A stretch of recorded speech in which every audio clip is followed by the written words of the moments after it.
When you are on a faith journey, it is just that. It's trusting the process and having faith.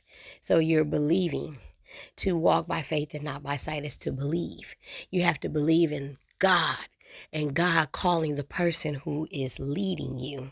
Hallelujah. His word is a lamp unto your feet and a light unto your pathway. But in this specific scenario, as we look at Moses, for example, and he was leading the children of Israel, hallelujah, there were many who felt like he was just unqualified, didn't know what he was doing, and maybe they had some truths to some of the things that they were saying.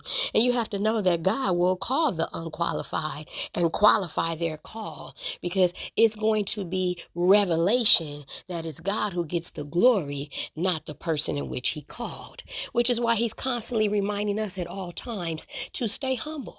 Hallelujah. And so as Moses, was leading the children of Israel, there were many who felt like they could go back to what was familiar, you know. And so it's easy for us to discuss where we've been and where we've been before, but then we don't know where we're going.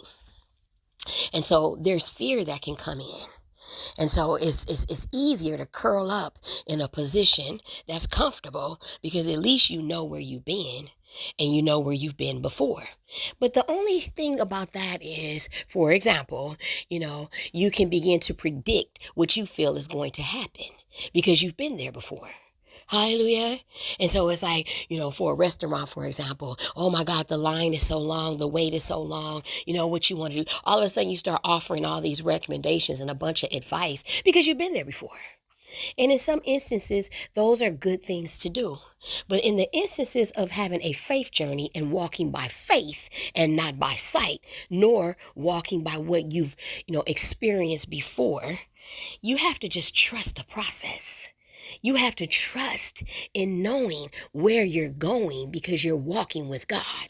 So wherever you're going with God. Hallelujah. And so that's what has to be in your mind at all times, because the enemy will bring all these other things and then you'll miss out on where you're going. Because as long as you're going with God, you good, because you're going with the one who provides. Hallelujah. You're going with the one that knows all and sees all. So stick to your faith journey. Hallelujah. Let's keep going.